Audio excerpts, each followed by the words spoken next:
So sometimes my son, my oldest son right now, his name is Che. And he told me the other day that he was watching a movie for the Tupac. And remember, he said he would remember going back, man, when he used to play when they both used to play together, man. You know, and right in the house where Miguel Melendez used to live, right on 11th Street, and he's 11th Street.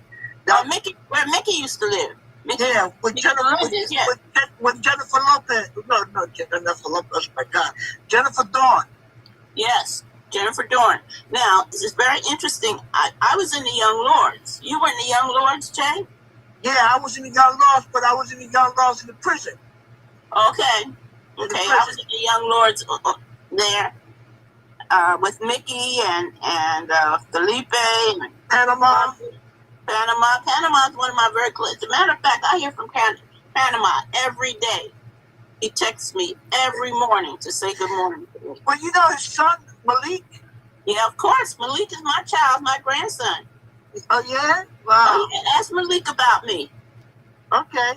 Yeah. Malik is my baby. Me and him is always talking, communicating. Definitely communicate with him and tell him his grandma Cleo said hi. I will, sis. I will. Yeah, Malik is my baby.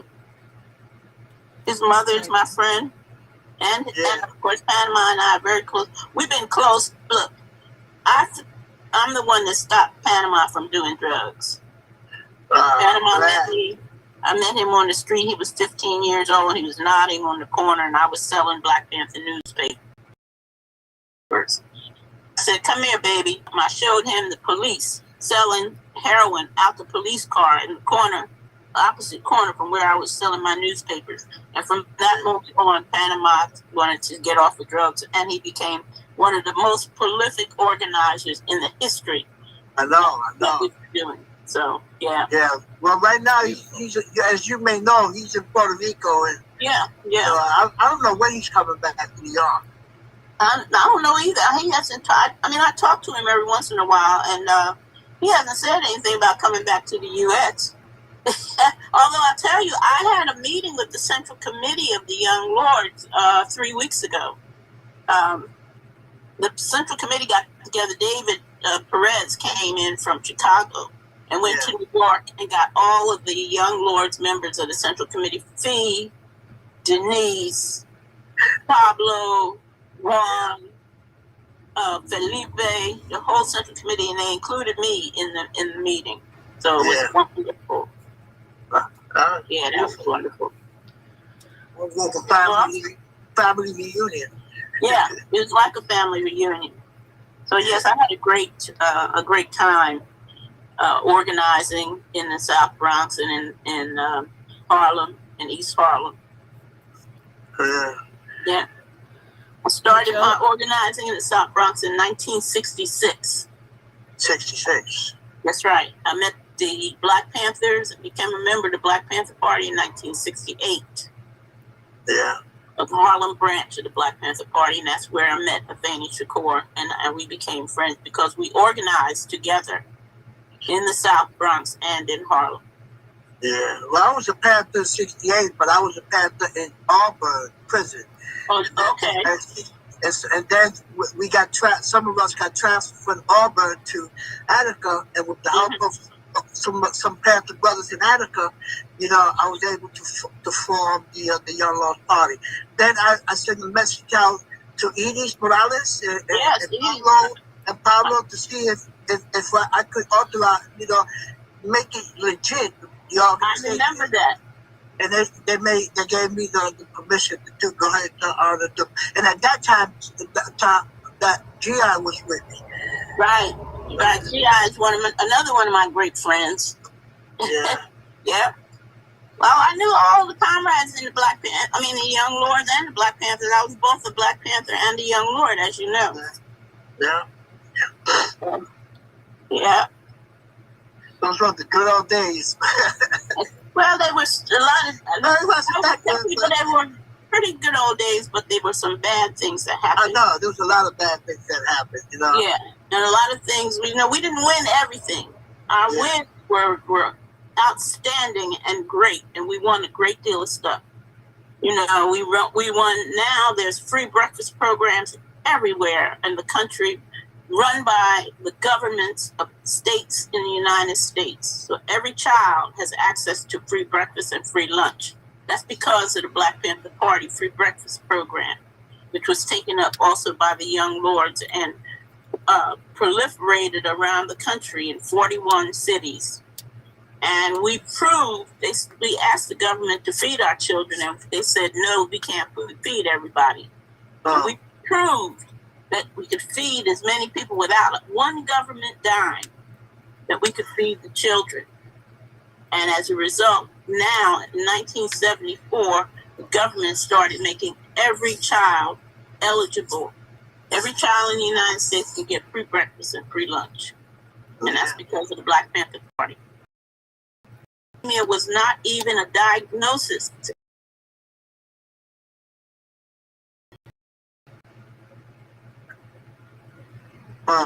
Be treated and researched by the National Institute of Healthcare. The Patient's Bill of Rights was written by the Young Lords, the Black Panthers, and ATRUM, the Health Revolutionary Unity Movement. I was the co-chair of ATRUM, and we are the ones who wrote the Patient's Bill of Rights that you find in every hospital group all throughout the country. Lead poisoning is against the law to be used. Lead in paints, in gasoline, is against the law because it gives you brain damage. The Young Lords was the first ones to get a law against the use of lead-based paint in residences and businesses. Oh my goodness, so many things that we were able to accomplish. I know. What we have not been able to accomplish yet, and we're still fighting for, is free health care for all. And that was our call. And we're still fighting for that. Free, quality, preventive health care, door to door for all people. There was another comrade, remember Richie? Oh, Richie Perez, of course. Of course. That was my main brother, but they all were main brothers, but Richie was a high school teacher at Morris High School when he came to the Young Lords. That's right. Richie Perez. He's a great man. He's a very great man. Yeah. Mm-hmm. And Augie, who was his wife at the time, is a very close friend. She and I talk all the time. So you remember when I was there, but I wasn't. I was part of the security, and they put a flag on the Statue of Liberty. Statue of Liberty. I was not there, but I knew about it because Panama called me and told me he was going to jail. I was like, what you going to jail for this time? We had gone to jail to demand, I went to jail to demand the end to the bombing of Vieques. And so I went to jail. It's a picture of me in a newspaper, in a Spanish newspaper, walking out of jail for that. And then later on, and I don't know if it was later on that year, Panama called me and told me that he was getting ready to go to jail for he didn't tell me what he was getting ready to do because it was a secret. Yeah. And the next thing I know, I look in the newspaper and the Puerto Rican flag is on the Statue of Liberty's forehead. Beautiful. Yeah. And I knew everybody that went to jail there. And I was in jail with Louis Garden. Louis Garden, remember him from Brooklyn? Yeah. I was in jail with him. Him and I was in the same jail cell. So you probably remember, at that time, my first wife, her name was Qatar. Oh, yes. Yeah. That was my first wife. Hey, it's 20 after. I hate to cut the reminiscing short because this stuff is beautiful and there's a lot of experience there that y'all bring to the table that is absolutely beautiful and important. But I do want to get started on the reading for today. Comrade Schmacko, do you have the Statement of Unity ready? All right, statement. Yeah, statement. There we go. I gotta take this What's our energy program? First thing they can Reopen it here. All right. The U.S. was founded as a colonial settler state based upon white supremacy and slavery, stealing the lands of the indigenous nations, breaking every treaty made with them, and confining them to reservations, concentration camps. As the country became more powerful, the eagle sunk its claws into other nations, making war on Mexico and grabbing its northern territory, invading Cuba, Puerto Rico, Hawaii, and the Philippines, and either annexing them outright or making them colonies or neo-colonies. And in the 20th century, it became the major imperialist power in the world, exploiting both the people within its boundaries and those in every other country, bullying them with military interventions and robbing them of their right to self-determination. As Huey P. Newton stated, we have two enemies to fight, racism and capitalism. Between the two, capitalism is a primary, racism is a byproduct of capitalism. The working people of the world of every ethnicity or nationality face a common enemy that is destroying life on Earth. Our enemy is a small ruling class of property owners controlling most of the world's wealth and resources. We must have our basic needs met to live a good and meaningful life. Food, shelter, healthcare, education, freedom from oppression by the state, and peace with other nations to obtain these essential things for life. To obtain these essential things for life, we must have the power to see to it that the abundance that is available is shared equitably. Statement of Unity for the Second Rainbow Coalition. The legacy of the First Rainbow Coalition dates back to its founding on April 4th, 1969, by the original Black Panther Party, original Young Lords, and Young Patriots organizations. A number of other organizations joined this coalition not too long afterward, such as the American Indian Movement, Brown Berets, Rising Up Angry, the Red Guards, and others. Since the founding of the United States, the masses have developed a number of popular movements that came together to fight back against this capitalist imperialist system in various ways around particular demands. Nevertheless, none have established a movement quite like the First Rainbow Coalition. This historic movement was the first of its kind that established a model of class struggle like no other. Its charismatic leader, Chairman Fred Hampton of the Illinois chapter of the original Black Panther Party, stated that at the end of the day, we weren't engaged in a race struggle. He said that it's a class struggle, goddammit. By uniting with the various suppressed ethnicities and masses, they were able to bridge the gap between the various ethnic communities that white supremacy has long sought to keep divided. The class solidarity equips them with the material basis and class consciousness to see their common class condition. Therefore, the necessity to form a united front against their common class oppressor, the capitalist imperialist ruling class. The ruling class viewed this as the greatest threat to their class rule, and subsequently used the entire repressive forces of the state, police, courts, jails, prisons, and intelligence agencies, in order to crush this emerging revolutionary socialist movement. We refounded the Rainbow Coalition on May 14, 2021, with the intent of upholding the legacy of the original Rainbow Coalition. We believe that this historic example is the model for the united front that will best serve our class liberation. By upholding the 10-point program of the original Black Panther Party, which was subsequently adopted and later expanded by the original Young Lords, the Young Patriots organization, and all other original Rainbow Coalition members, we establish our programmatic unity. The 6 disciplinary rules that we uphold ties all organizations in our coalition to a common professional discipline. History has bestowed upon our generation a common class mission to fulfill. The representatives of the capitalist imperialist ruling class, represented by the Democratic Party and the Republican Party, cannot liberate us. It is their class intention and interest to uphold our common class oppression. Therefore, it is only we, the oppressed masses of all ethnicities and nationalities, who must build the necessary class solidarity, class consciousness, organizational structures, and a united front that will ultimately liberate ourselves. This is what the Second Rainbow Coalition is committed to.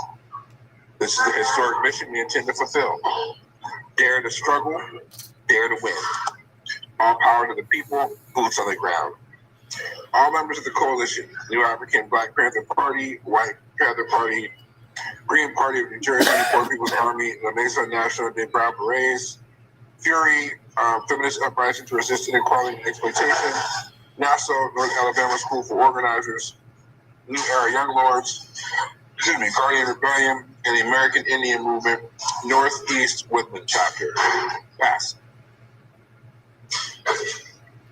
Thank you, Comrade Schmuck. All right, today we are reading chapters 34 and 35 of My People Are Rising. If you're looking in the PDF, chapter 34 starts on page 342. Sister Cleo, do you have the hard copy of the book, I believe? Oh, you're on mute.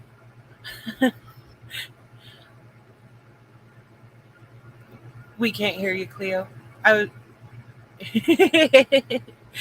was just wondering what page we're on in the hard copy. And the hard copy is page 280. Thank you. Mm-hmm. All right, chapter 34, The Richmond Incident. Just a song before I go, a lesson to be learned. Traveling twice the speed of sound, it's easy to get burned. Crosby, Stills, and Nash. Just a song before I go, 1977. About a week after Elaine's disappearance, I was out in the field collecting donations for the sickle cell anemia program. It was the end of the workday, so I stopped at Hofbrau on Telegraph Avenue in Berkeley to get my favorite dish, the turkey dinner. While I ate, I contemplated the future of the Black Panther Party. After my meal, I called Central Headquarters to let them know I'd be coming in shortly to turn in the donation money. Flores got on the phone. Aaron, he said in his calm manner, when you come in from the field, I want you to go home and get your shoes and meet me at the office by 6. We have some work to do. When I arrived at the office with my 45, houseman told me that Flores had already left, so I went back home to relax and spend time with Lola and the kids. The next morning, I awoke feeling very strange, anxious, and extremely fearful. I sensed that something had gone wrong, something had happened. Within minutes, Tex's girlfriend, Naomi, called. Aaron, have you seen Tex? Her voice had a deep sound of concern, as if she suspected the answer. Since Tex and I were best friends and almost always together, she thought I surely would know his whereabouts. My stomach began to churn. I started to feel nauseated. Tex and I had been assigned together as a team after Deacon's death. He and I were inseparable buddies. For a while, he had moved in with Lola, me, and the kids. We often hung out together. On occasion, we skipped going out into the field and instead went back to the pad and put on some Ronnie Laws or Gary Bartz, firing up a joint or two. As a young child, Tex had witnessed his mother stab his father to death, and that vision was always with him. We had both proclaimed that if something had to be done, we wanted to be together. If one of us were assigned to go out without the other, we always called, but I had not heard anything from Tex, not a word. That was not like him. I opened the front door to be confronted with an ugly overcast day. A light rain was beginning to fall. I picked up the Sunday paper and broke the rubber band. It opened into a staggering headline, almost knocking me to the ground. Panther found shot dead on Richmond Street. I frantically scanned the article, looking for a clue, any clue that could tell me something, anything that would ease my fears. The dead Panther was identified as Lewis Tex Johnson. Outside my apartment, I gathered with Rollins Reed, houseman, and others in the soft rain as we tried to make sense of this disaster. We took long swigs of Johnny Walker Red, trying to deaden the pain. Not only was Tex dead, but also Flores was wounded. He had gone into hiding. At that moment, I only wanted to kill the pain. I had already been numb for almost 10 years, ever since the death of Welton Armstead, the first Panther killed in Seattle. For me, that was 10 funerals ago. I just wanted to get fucked up, but it was no use. I couldn't forget Tex's smiling face. I learned later that Huey had overridden Flores' assignment and replaced me with another comrade who, in a panic, accidentally fired the fatal round that killed Tex. Tex was wearing a blue jumpsuit, which we often wore on missions of this sort. Also, several M16s were found at the scene.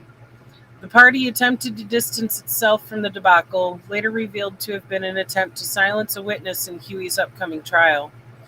Tex's body went unclaimed. He lay alone on the streets of Richmond, California. The following days and months would see the party sliding into a pit of no return. As a result of Tex's death and the aborted hit, a congressional investigation began to probe the internal activities of the Black Panther Party.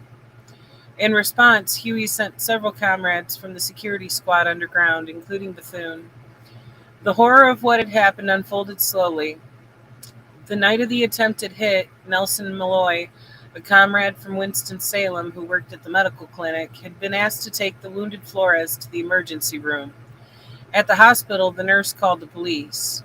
Flores and Nelson fled the hospital and caught a flight to Las Vegas, where we had just opened a branch community center. Huey sent a hit team to Las Vegas. They found Nelson and drove him into the desert, where he was shot several times and buried in a shallow grave, only to be discovered alive by passersby. Nelson was taken to the hospital and then went straight back to North Carolina. Tragically, he was paralyzed for life. One evening, while I was sitting in the school cafeteria in what was to be my last political education class, Big Bob appeared in the doorway and motioned for me to come over. AD, the servant wants you to go pick up all the weapons and dump them in the bay. Here's some money for the U-Haul truck, he said, handing me a 2-page list of addresses. Get the biggest truck you can, he added as I was heading out the door. Big Bob always seemed the same, no matter what was transpiring. No emotion, no digression, just straight ahead. I looked at the long list of locations of the weapons. I left immediately, taking James Aaron with me to carry out our final mission.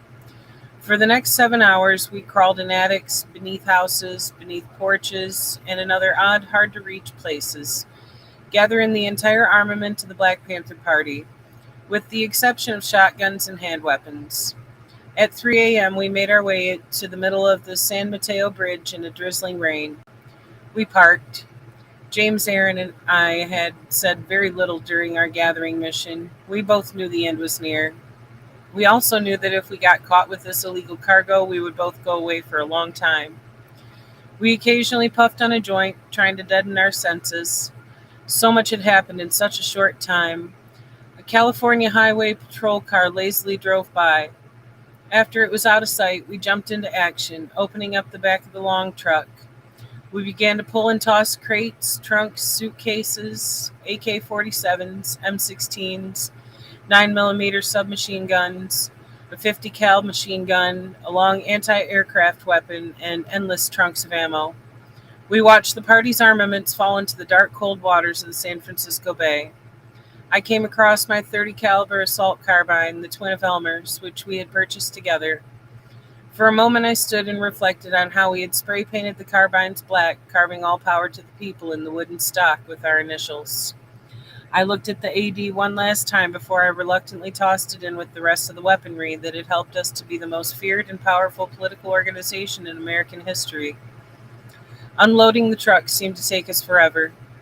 The next night, I was back at the bridge alone, discarding the remainder of the weapons. I made it home safely, exhausted, falling into the bed, relieved to be done. Suddenly, something caught my eye in the closet. There were 4 beautiful black M16s with several clips and boxes of ammo looking very seductive.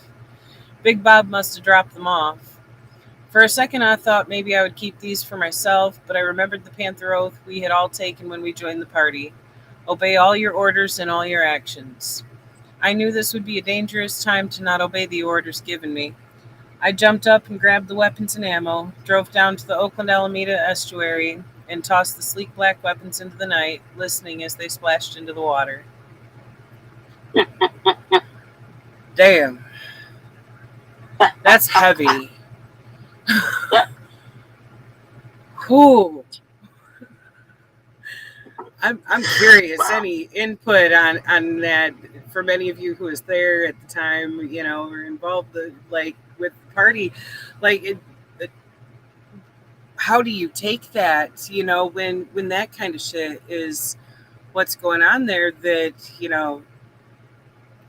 I'm stunned at, let me back up here, the part there where, Tex got accidentally shot, but why the fuck did Huey order Nelson to get shot?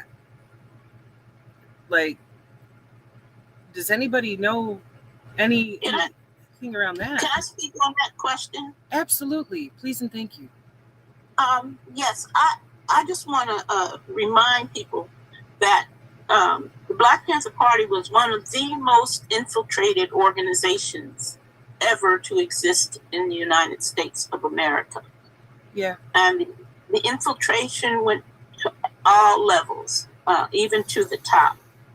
And people like Yahweh in New York, in the Harlem branch, had developed and grown up to be like the head of security in the Harlem branch of the Black Panther Party. And we didn't find out that Yahweh was an infiltrator, an agent provocateur, until the New York 21 trial, when he got on the stand and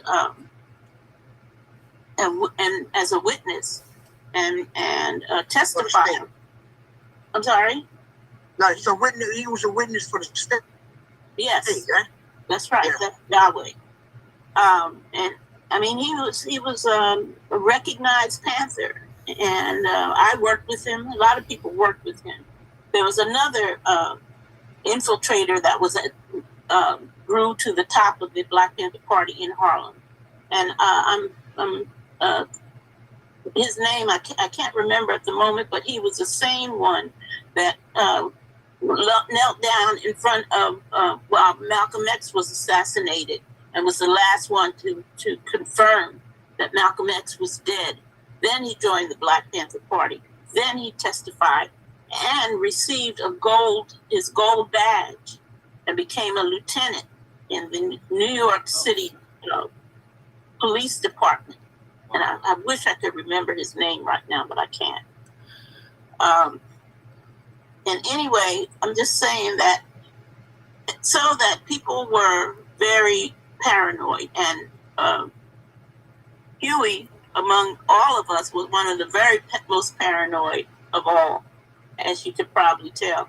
He had been under a lot of stress, a lot of strain, and he was under surveillance from COINTELPRO and how many other organizations, government organizations. So he was under tremendous pressure, and probably thought that the brother might have been a police agent provocateur coming from North Carolina, and he didn't have good surveillance on the brother. And that's one of the things that we learned over time in the Black Panther Party, was to know everybody. So anybody that comes up that says that, well, I'm a Panther, I'm this, I'm that, you get to know them.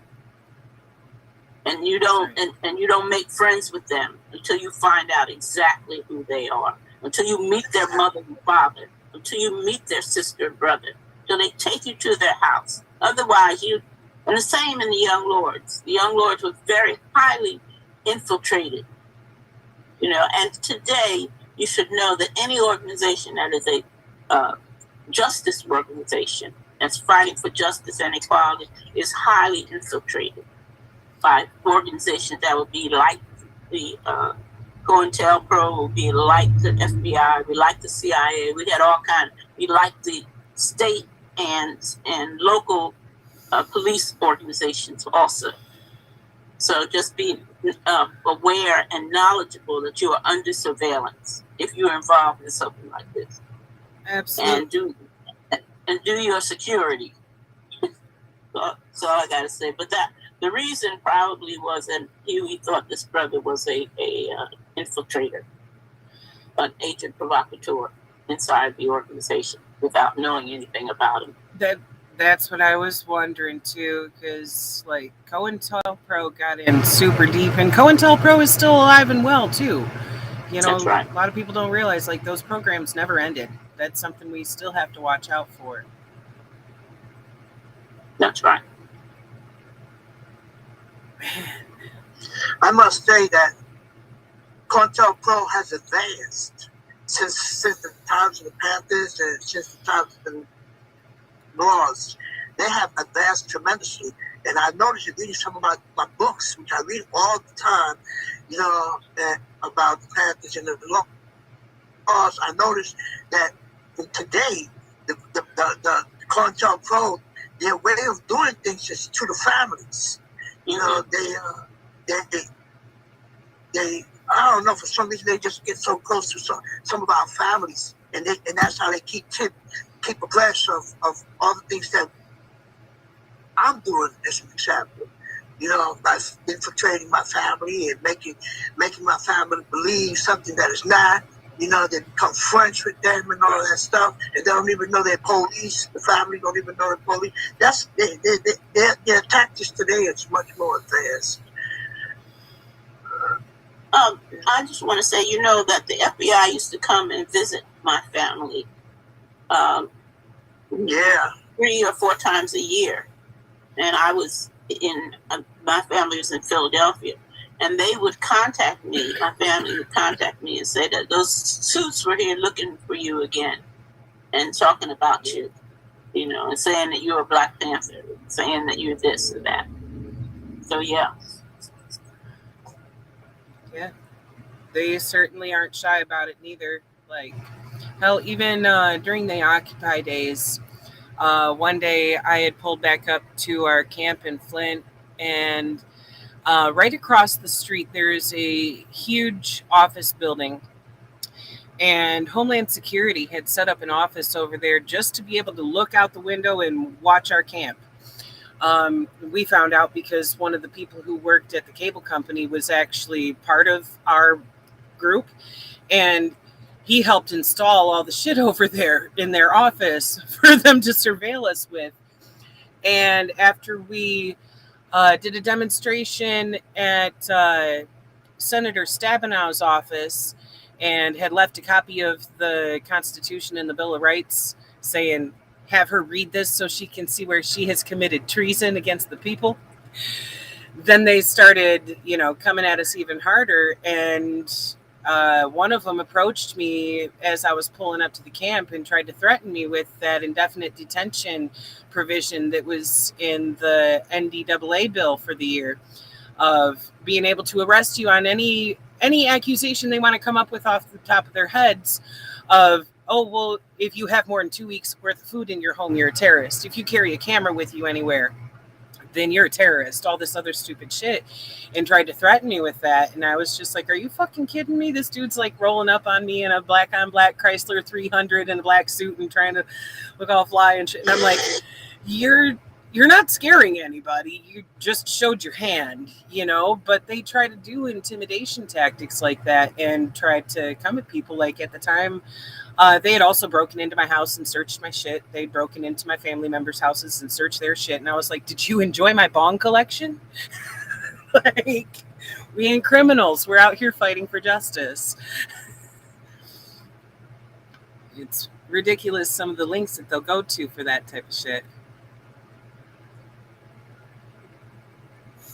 Yeah, I mean, since we're exchanging war stories and whatnot, you know, in the 2008 Republican National Convention in Minneapolis and St. Paul, and some of you guys might remember this. One of the big stories was that there was an executive director of a New Orleans-based organization. I want to say it was Common Dreams, but it turned out that he was actually a Fed.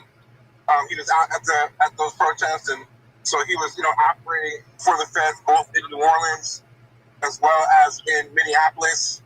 But the real twist. Come on, brother. I can't hear you. Go ahead. We lost your audio.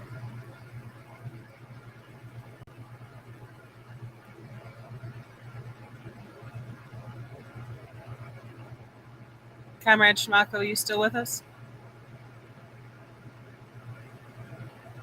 Mm. Damn. I got my little brown hair. No, let me just say something briefly. No, go ahead, brother. Oh, I'm passing. Oh, you went on mute again, Schmacko.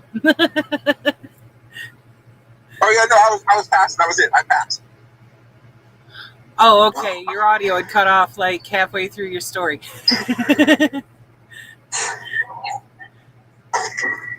Well, just to finish, it turned out basically that she had done intelligence on all the anarchists that were there, and I think that they had talks coming out of both the anti-war protests and the anarchist protests, and I think that we were the only organizing group that.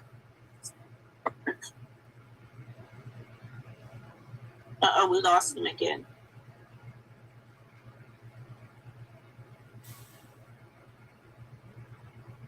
Oh boy.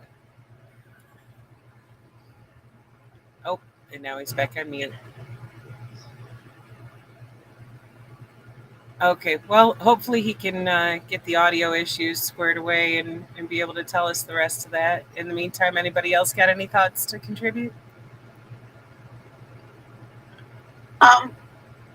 My goal is to not talk a lot, but I do want to remind people that we are under tremendous surveillance and using all kinds of methods, and I have some very sad stories to tell, but I do want to also say that their attempt is always to criminalize what we are doing, and we know that we are doing the right thing, and we're fighting injustice, and we're fighting for equal distribution of the resources of the society, which is a good thing, where more people have access to the things that we need. So we should not, don't back up, but continue to organize and to unite. So that's all I got to say. And even though we know that we're under surveillance, we can't let that stop us from doing what we have to do.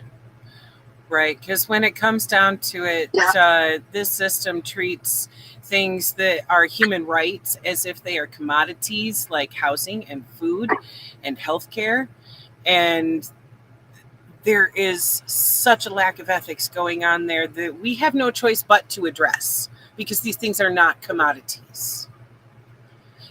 Yes, Comrade Shay, you had some input? Yeah, I just wanted to say that the other day I was watching a black media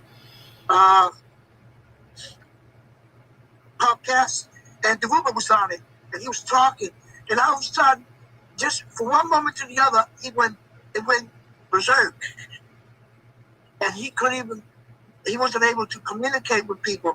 And I started thinking. I said, I wonder if some of the stuff that's happening to us, like that happened now, is because of the cartel flow. And you're right, sister. We are always constantly being watched and being supervised by these pigs, man.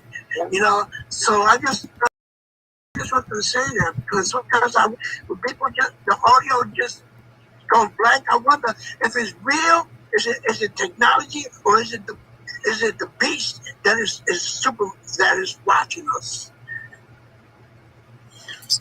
For real. All right, if y'all are ready, we can move on to chapter 35. Is there anybody who'd like to take a turn reading? I wish I could, but I just don't have it. I can read. Awesome. Thank you, Sister Cleo. Okay. The end of the line. Soul searching, looking inside. Soul searching, digging a little bit deeper. Gotta keep on trying. The Average White Band, Digging Deeper, 1976. I like that Average White Band. Texas death had a heavy impact on all of us. His happy-go-lucky, comical ways put everyone at ease, yet he could be serious and fearless when needed. He and Naomi had just started seeing each other. Both of them had been moving from relationship to relationship until they discovered their love for one another. Now Naomi was walking around like a zombie. For Lola, who was already unstable, his death was the defining event that pushed her over the brink, from which she would never recover. For her young mind, it was one too many losses, one too many contradictions. Something inside of her snapped. She slowly began to transform from the person that she was into someone she wasn't. Before Tex's death, she did not drink or smoke weed. She was always home with the kids in the evening. She had always been conscientious and close to our little family. We were all trying to dull our senses, trying to deny what was happening, that our revolutionary family was coming to an end, and that we would all have to make a decision when to leave our slowly disintegrating army, when to step outside the tent and face life on our own. Those of us who were left were just barely holding on, functioning day to day, minute to minute. Flores's absence was also felt. He had joined the Southern California chapter at 17. Flores was as smooth and calm as a clear morning sky. He was the only one in the security squad who never seemed to cross the line. He never got drunk. He never overindulged. He followed the party line, yet was still flexible enough to allow others to bend the rules and policies. He had always treated me with the utmost respect. We knew we were the last of the warriors, the last of a dying breed. We had become a strong force, feeling invincible at times. We had considered ourselves as eternal soldiers, always thinking we would fight the enemy to victory or to death. What we had failed to realize was that the enemy at times was us. That's something. The once formidable Panther military might was now in ruins.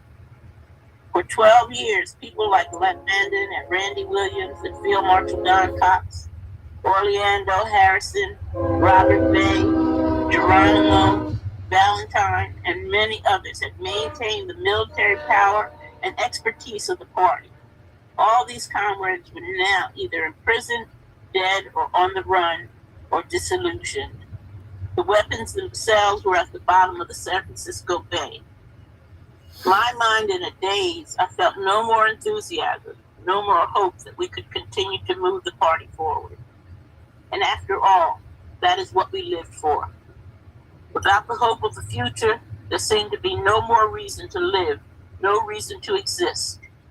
We had come so close to achieving something unprecedented in American history, the nonviolent capture of an American city by progressive revolutionary forces. It was late March 78. I was sometimes the driver for Huey, occasionally driving him down to UC Santa Cruz, where he was still pursuing a PhD in philosophy.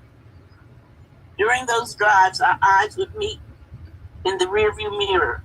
He was distant, rarely speaking, and I knew him more deeply than he suspected, especially the good in him and the complexity of his character.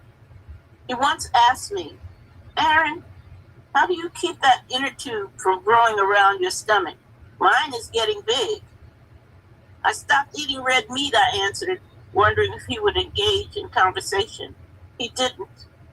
I wonder what was on his mind. What was he thinking about?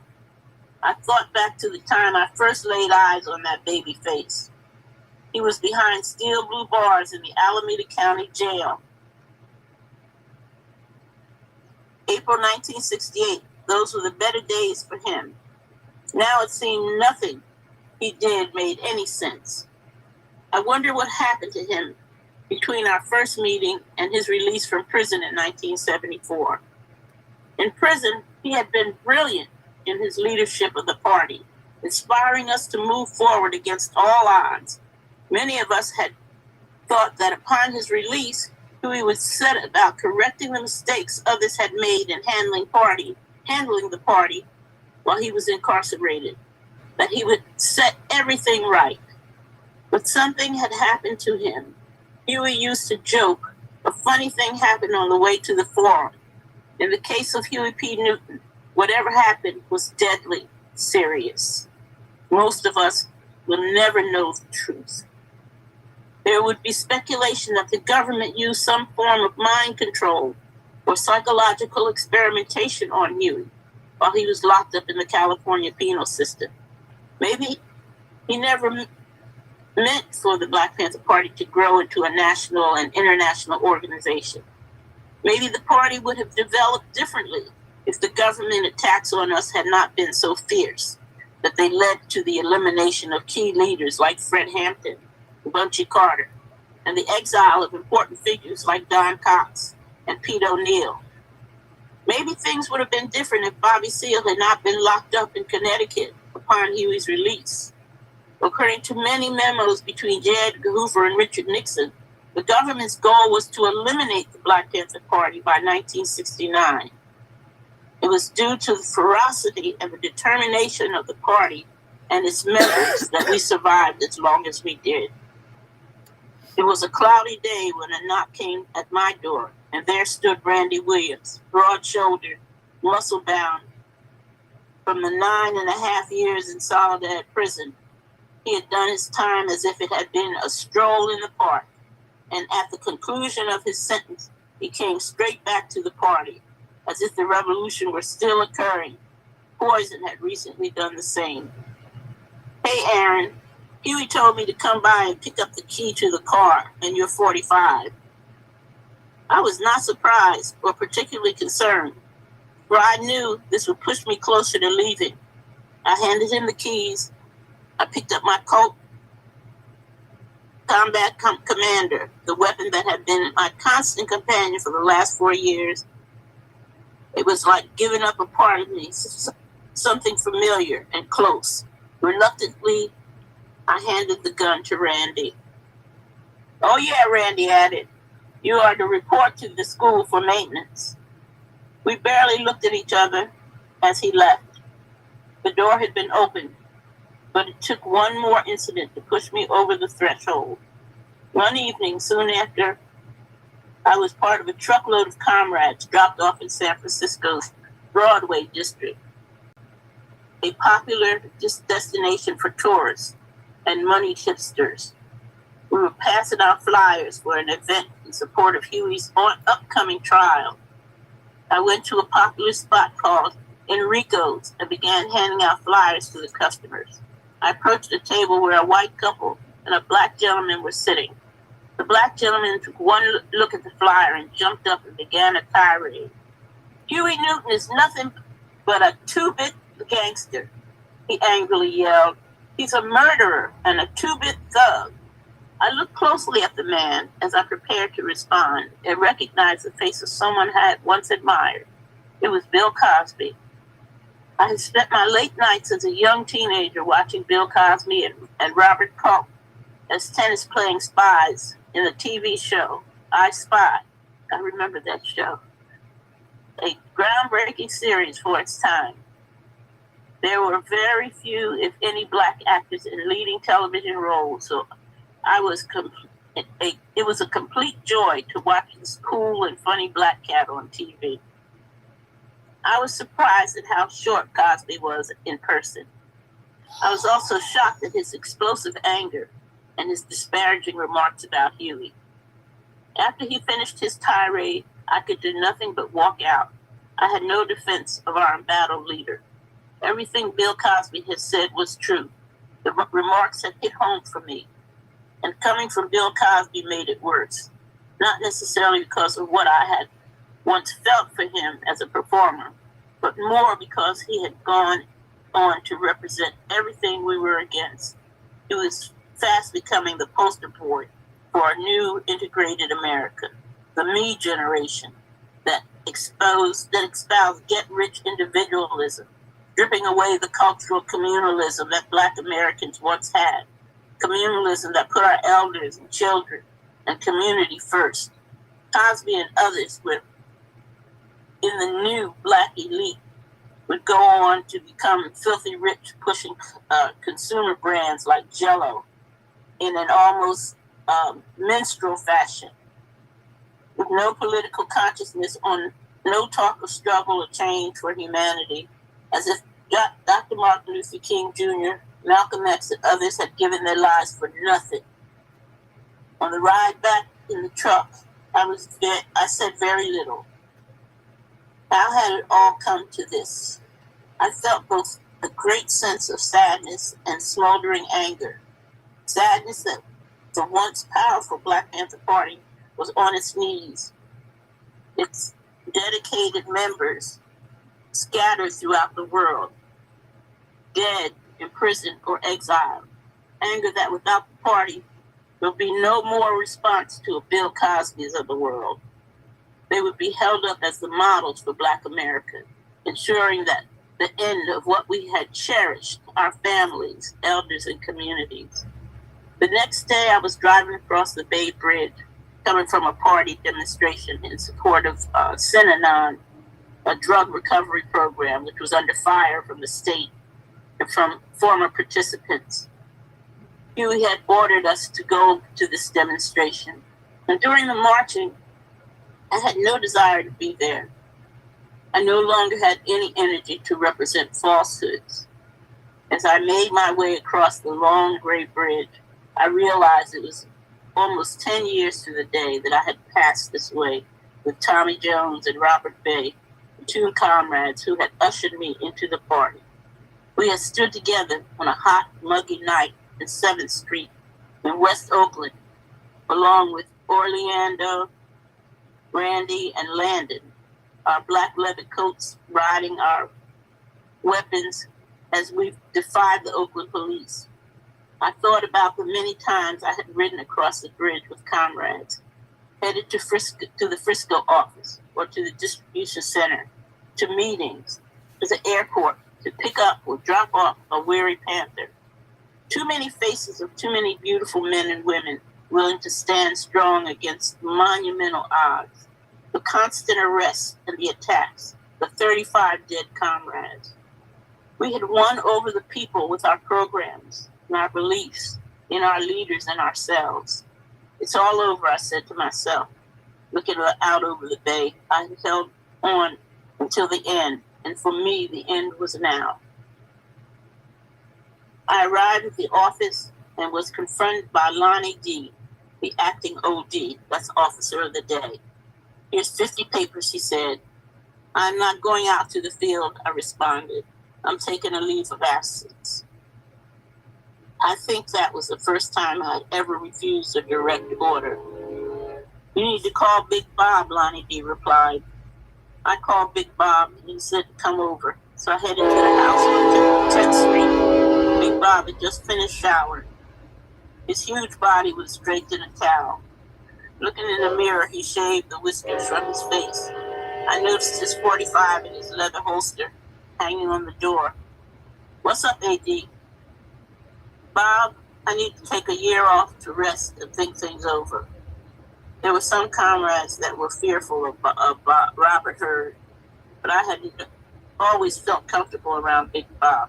He nodded and went into the other room. After a brief phone call, he came back. He said, okay, AD, that's cool. I talked to the servant, and he said it was all right. Just stay in touch. Right on, I'll see you later. Anybody else want to take up the rest of this?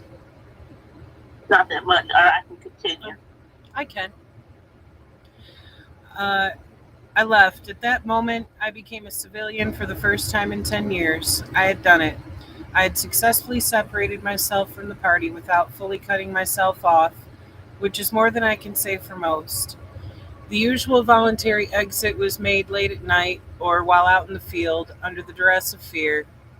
I was glad to be free, yet I was stunned by all that had happened. What I was going to do now, I had no idea. I had been staying with a young lady named Pat McElroy. I met Pat out at a club one night and went home with her, eventually moving in. Lola and I had broken up, as she had fallen under the spell of Bethune. Part of me hated to leave her behind, but I had little choice. The party was the only real family Lola ever had. Pat was a free spirit like me. She was the perfect person to be with while I was making my split from the Black Panther Party. I remember running down the street the following day, jumping up in the air as high as I could go, trying to touch the sky, feeling elated, feeling free, freer than I had ever felt.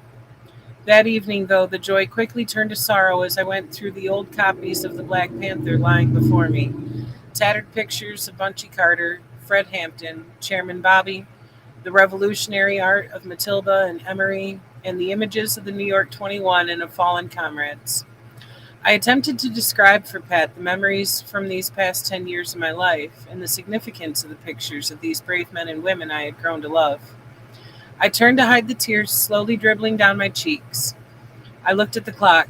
It was 6 p.m., the time when all the comrades were returning from the field and probably getting ready to eat at Central Headquarters. I hurriedly grabbed the phone and dialed the numbers permanently etched in my mind. Central Headquarters, may I help you? Hello, Lola. Hello, Aaron. How are you doing? She sounded hard, trying not to show her sadness. Okay, and you? I knew her too well. I knew she was hurt by my departure. One by one, I eventually spoke to as many of my former comrades as possible. Later that night, I deluged myself in drink and herb, trying to sort things out. The following week, I received a call from Al Armour, one of the members of the Los Angeles cadre. AD, come by. I want to talk with you. When I got to AI's house, his bags were packed. Take me to the airport. I'm going back to LA. Al was one of the kindest people I had ever met.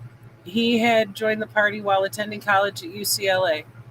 He was in the shootout when the Los Angeles Pigs raided the chapter office in '69. He was a veteran soldier, a good brother, and he had just begun showing symptoms of multiple sclerosis. Aren't you going to tell someone? I answered. Nah, man, just take me to the airport. I felt very close to Al Armour. He and I were very similar in many ways, and he was as close as a brother to me. We had gone on several missions together, and selfishly, I was not ready for him to disappear from my life. Reluctantly, I drove out to the Oakland airport, hugged him, and bid him farewell. I watched him hobble along with his bags, looking professorial in those big, thick eyeglasses, covering a light brown face as dear to me as that of Tex and Deacon and Houseman and all the other comrades who worked in the trenches night and day, overcoming tremendous odds. That was the last time I would lay eyes on Al Armour. Al's departure did not just leave me with a well of emotion. The very act of my taking him to the airport would sever my connection to the party, cutting me off permanently, leaving me alone and unconnected to anything. Big Bob and Lola had been driving in the opposite direction and had spotted Al and me headed toward the airport. When Huey found out, he was furious. He had Big Bob call me with a threatening message. AD, Huey said you are helping people to leave the party. Therefore, you have 24 hours to get your motherfucking ass out of Oakland. The words reverberated in my mind. Fear was the first emotion to surface, slowly replaced by anger. Huey's paranoia had reached its peak. Uncertainty, fear, and resentment fought for dominance in my mind, making it difficult to focus on any one thing, any single action. I hopped in Pat's 72 Datsun and drove deep into the Berkeley Hills to an isolated spot overlooking a deep valley flooded with green trees. The cloudy day was slowly turning to darkness. I sat there for several hours. I had given 10 years of my life to the party, the people, and the movement. 10 long years in the trenches, many sleepless nights, sacrificing everything, even my family, for the sole purpose of attaining the goals of the Black Panther Party. The party had been my life. It had become my family, replacing my biological family, relegating my parents to second place. Poppy had been my hero and my leader. Huey eventually took on those roles, in many ways becoming a father figure. It's never easy to cut yourself off from your family, no matter how much they have mistreated you, no matter how many times they have let you down. You hang on, hoping that someday, somehow, things will change. And it is even more painful, more devastating when they kick you out the door, slamming it behind you. I did not really fear Huey, nor did I hate him. However, I was angry and disgusted with him, as a child may be disgusted with an addict father who is continually taking the wrong road. Yet the child hopes, futilely, that someday things might be as they were before. That night, I went back to Pat's house. There was no way I could leave Oakland. My connection to Oakland was all I had left, its people, its many visual signposts of my past. I decided I would not flee in fear, but I would need to be cautious. There weren't many comrades left, and I knew quite well their modes of operation. For several weeks, I slept in dirty flop houses in San Francisco, coming back to Pat's house during the day, waiting until things died down. During that period, one day I ran into Randy Williams in the Mission District.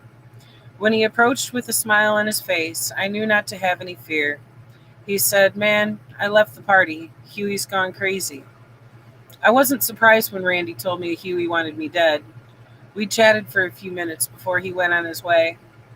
One day, while at Pat's house picking up some things, I saw something out the window that sent fear racing through my entire body.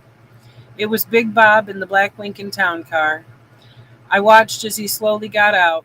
I ran and grabbed my .38 and waited by the door. There was a knock.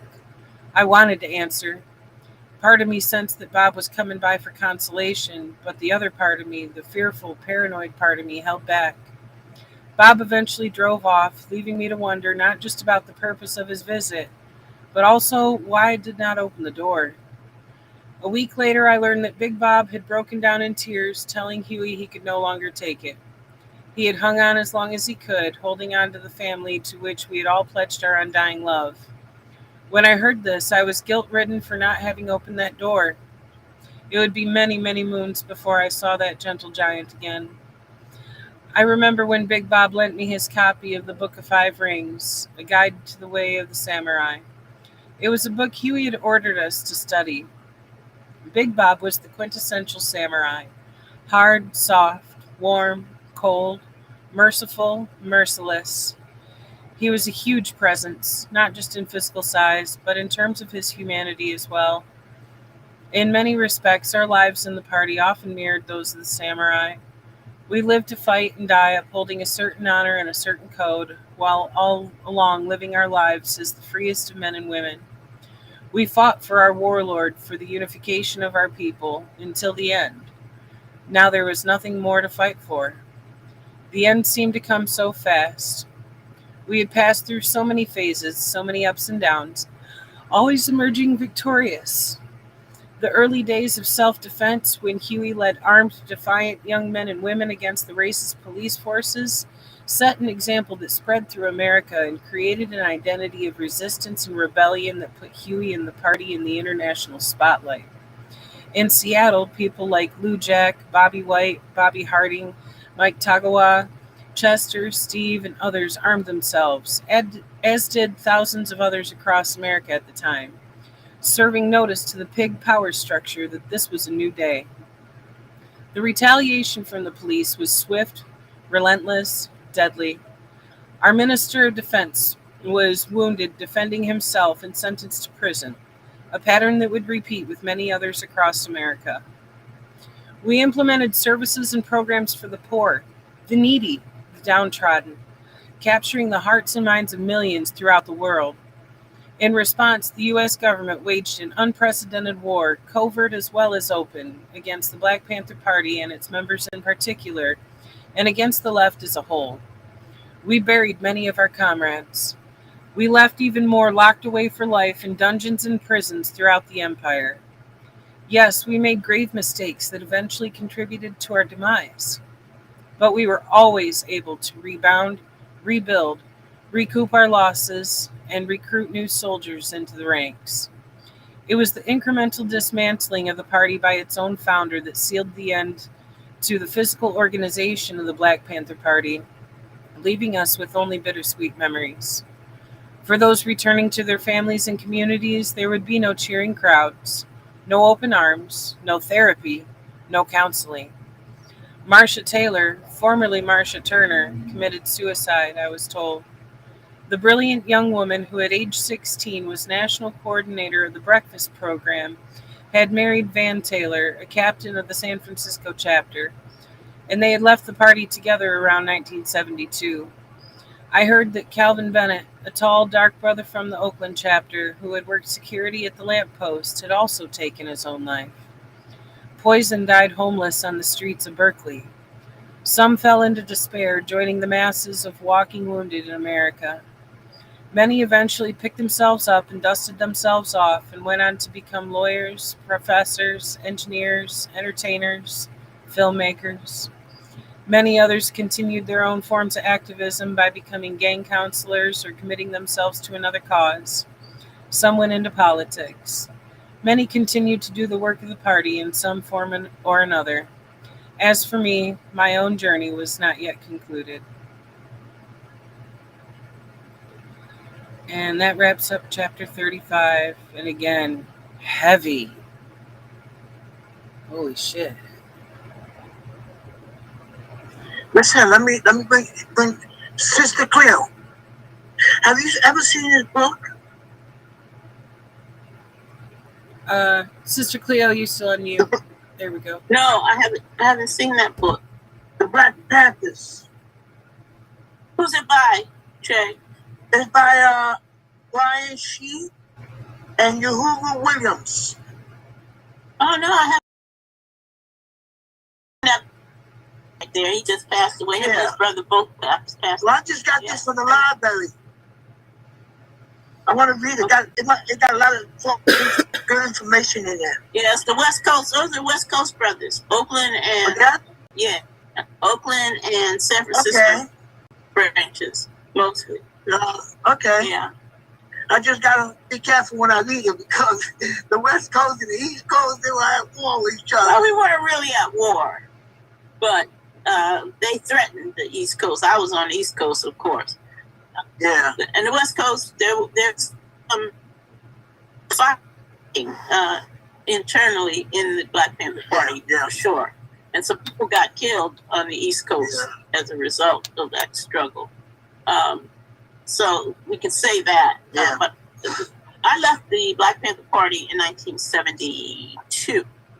So that's when I left and went to Detroit and began organizing in the League of Revolutionary Black Workers.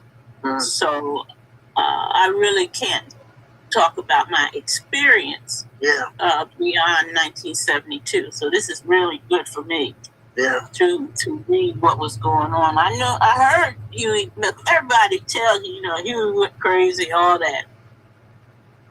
Yeah. So. Because there was some factors for the East Coast, they was saying something about Huey, man, that he was like a sellout. I don't believe that, but I believe that psychologically it had an impact. Yes, well, Huey died as a drug addict. We know that he was shot as a crack addict on the streets of Oakland. So, but Huey's contribution is unbelievable. You can't. The contribution. As a matter of fact, his contribution to society as a whole in the world cannot be overshadowed by something as small as the way he ended. He was definitely a great man. So yes, he was. He was. And Bobby, yes. He was a hell of a good brother, man. That's right. Very dedicated at the time too. Mm-hmm. That's right. The dare struggle, dare to win. That's right. He was our leader, We loved Huey. Huey was loved. Bobby was loved. And yes, Comrade Robert. Yes. Yeah.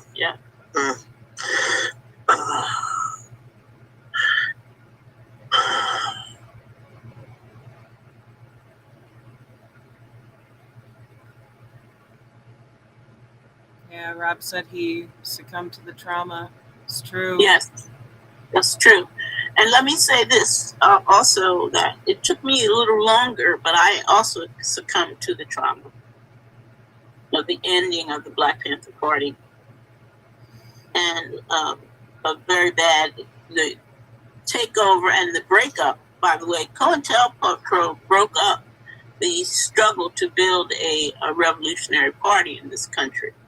And I was a part of that too.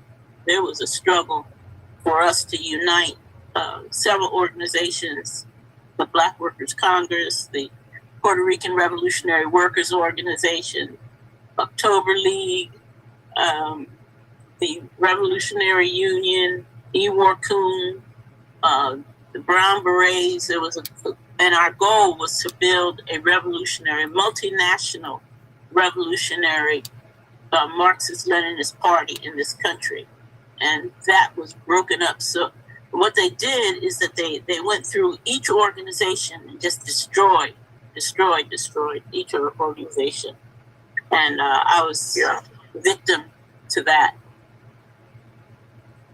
And I found out that the man that I had been living with was an agent of the government, had been a confidential infiltrator in the Black Workers Congress, and had been on the Central Committee of the Black Workers Congress. Oh, wow. So yes, I've been through some things. Wow. The Young Lost, that was the name of the Young Lost at the end, the Puerto Rican Revolutionary Workers Organization, right? That's right. And as a result of that organization, man, a lot came out of that, man. Because it was the time where with Richie and Panama, they got stole. They were stolen and taken to a chapter, and they were going to get hurt, man, by some people in the party. Yeah. In the organization. I shouldn't say the party because it was an organization by then. That's right. Yeah. That happened. Yeah. And Carlos Feliciano was part of all that stuff too. Yes. I know you remember Carlos Feliciano. Oh yes, I remember it. Yes, indeed. Yeah, because people started saying that he was an undercover snitch. Oh, well, I'll tell you, I don't know. I don't know either, but I'm just saying what Panama was saying, what Richie was saying, you know, but then again, you know, I understand their situation made them probably think that way. Yeah, they were under such tremendous, really, surveillance, Panama and Richie. And Richie continued his work, by the way. And I worked with him to work on the Puerto Rican political prisoners when I came back to New York in the 90s. Yeah. So that's when I worked with Richie and Panama again. But as you know, Panama and I worked closely together on the Lincoln Detox program. Yeah. Yeah.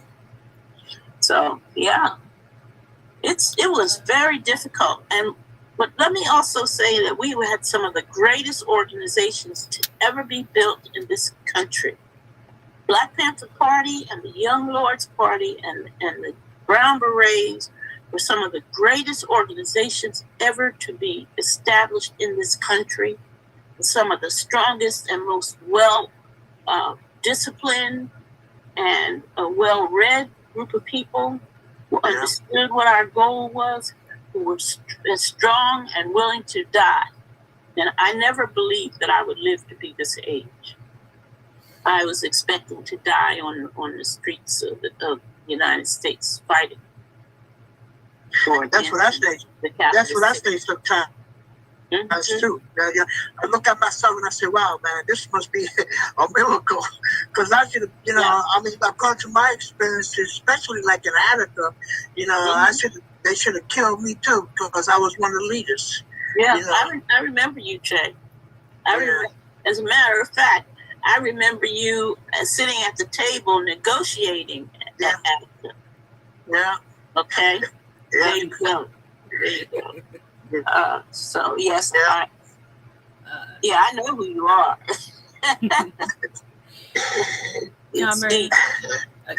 Comrade Joe, I see you've got your hand up. Do you have some thoughts you want to contribute to? Yes. You know, it's really nice hearing this book reading and getting that inspiration from all our elder comrades, brothers and sisters that were in the movement back in those days, and to have a couple of them on today's study group is even more, you know, powerful. But that whole COINTEL, you know, thing, and I don't want to keep on preaching to the choir, but it did affect a lot of our organizations. But you know what? We're back and we're stronger than ever. You know, so like we didn't die, we're gonna multiply. So and then me in my early 50s, we are kind of going to be the next leaders in the movement, because a lot of the elder brothers and sisters that are in there, that have been in the movement for over 50 years, well, due to health and, or such and such things, they're not able to out there and get boots on the ground. So this is where we have to follow up and share that with the younger generations. So the movement is still growing strong. It's still moving. It did put a big dent in us. And like I mentioned before, we've been dormant. But a lot of us have resurfaced, reorganized, restructured, and learned from our mistakes from the past. And we're going to keep on moving forward. So I just wanted to share that, because we're still here. And in Spanish, like Dolores Huerta would say, aquí estamos y no nos vamos. We're still here and we ain't going anywhere. Right. And that's all, brothers and sisters. Thank you all. Thank you.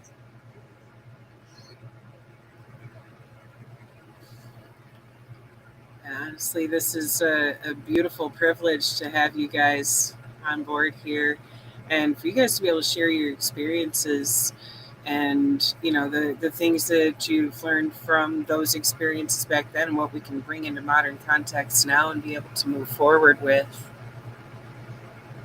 You are greatly appreciated. Thank you so much. Thank you. This was an excellent reading, because it reminded me of how things ended with the Black Panther Party and the Young Lords and that time.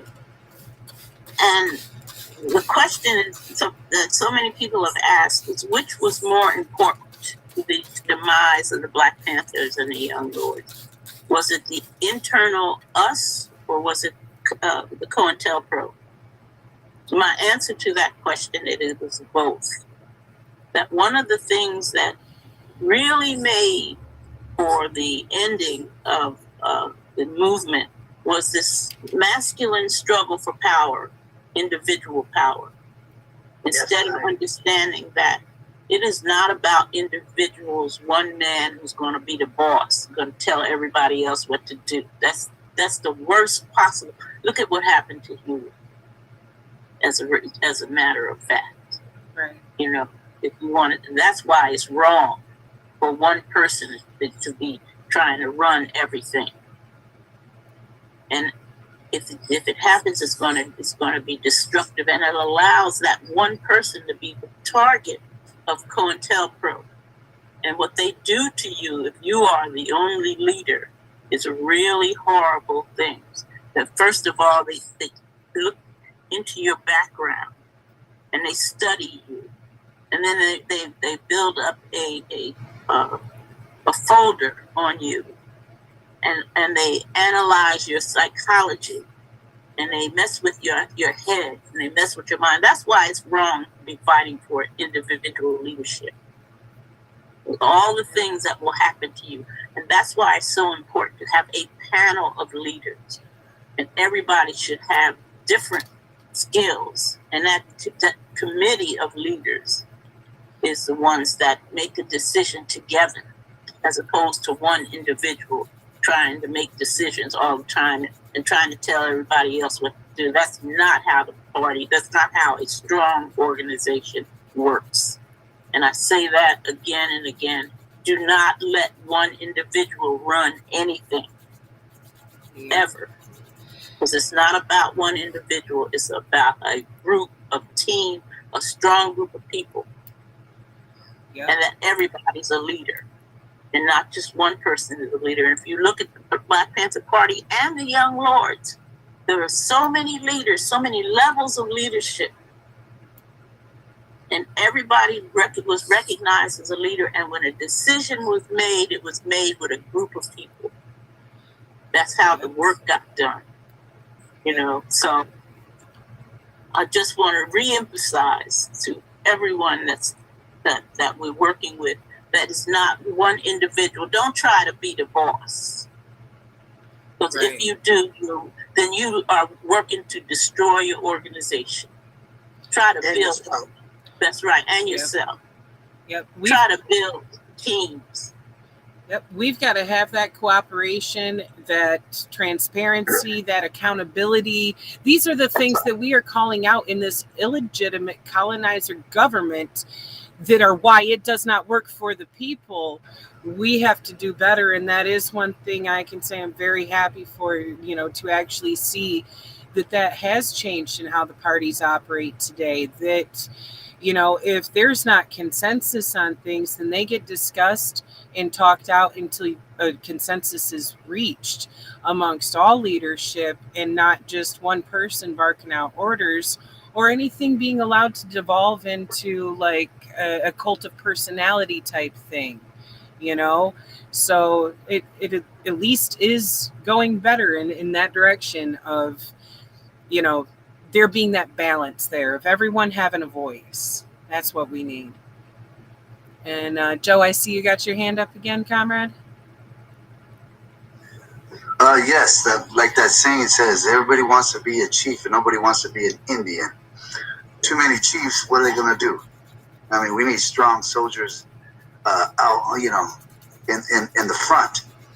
And with like Rafa, I didn't get to come on Friday's study group, but we had Brother Rafa Avita came on and mentioning some of the things the Brown Berets are doing, where we have several women in leadership, and like Sister Cleo was saying, that's where it's at. I mean, there's got to be duality. There's got to be equalness, because we all have something to offer, right. And we all have strengths, and we all have weaknesses, of course, but we all collectively, and like Sister Cleo was saying, collectively we have to be shoulder to shoulder. There's nobody trying to get in the front, nobody trying to get left behind. We got to go at it side by side, and that's where that strength is going to come. And if we do that within all our organizations, and I'm so glad to be even in these book readings with the Rainbow Coalition, because that's what's going to bring our strength collectively. And of course, we have to work on ourselves in our own formations and our own organizations, but collectively, well, so we're still here, Sister Cleo, Brother Che, and all power to the peoples, and that's all power to all the people. Power. That's right.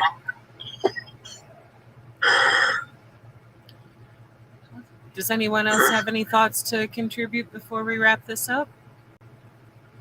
Let me just briefly say that Sister Cleo hit it on the point. We need to be more organized, more mobilized, more politically educated, and above all, we need to not believe that I'm the leader. We are all leaders, because when you look at your body is just not only a body. You got arms, legs, head, chest, stomach, all that. So I look at it in that context, that everyone must be leaders. And I think that the one of the things that the system does is goes after leaders. That's what they try to do in Attica. They killed 39 of our brothers, and even though they were leaders, they still wasn't able to hit all the leaders, and so that we need to always be, we followers. I'm a follower. I don't consider myself a leader. I'm a follower, and I'm also a teacher, as well, that's all. Yes. Yeah, I just want to say how happy I am to be a part of this group of people and to be reading this book. So thank you so much, Tricia, for all of your zen and leadership. And thank you, everybody, Joe, Robert, Che. Thank you so much for being here. And it's an honor for me to be here with you. Thank you. It's an honor to have you here. Yes, sir. These readings have been absolutely beautiful and mind-blowing. So enlightening. And it wouldn't be what it is if it wasn't for having the elders on deck to bring all of your perspectives to the table and be able to talk with you about these things. And it truly is an honor just to even be here. Thank you. Joe, you having a cigarette? Yeah, I'm guilty as charged. I was just waiting for it to get over. I was trying to be patient here. I was like, this study group gets me excited. It gets me motivated. And sometimes just, but anyway, like all power to the people.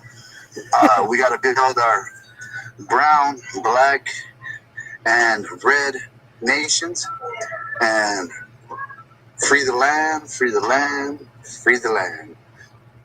Stay strong, my people. Yeah. All power. And yeah, you're not alone over there. I've been polluting my lungs over here too. I quit smoking. That's very interesting. I finally quit. Congratulations.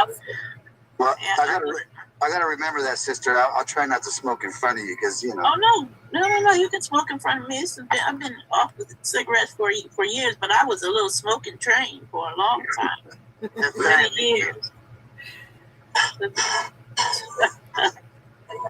So I know what it's like to have to run outside and have a cigarette. Yeah. Yeah. Comrades, goodbye. Thank you so much. Thank you too. And we'll be back next Sunday. I hope we get bigger. I do too. And for any of you who are able to join us, we'll be back tomorrow. Study group is it. Oh, my apologies. My signal's being wonky. But yeah, we will be back tomorrow. And then on Friday, Aaron Dixon is going to join us for a roundtable conversation with him about everything that we've learned in this book. So any of you who can join us for Friday, that would be absolutely wonderful. I would like to be there for that. Can somebody send me a text to remind me for Friday? I'll do that, sis. Yeah, I would like to be there for that discussion. Awesome. Looking forward to it. All right, fantastic. All right. Thank you, comrades, so much. Okay. Thank you. Bye-bye. All power. All to the people. All power to the people.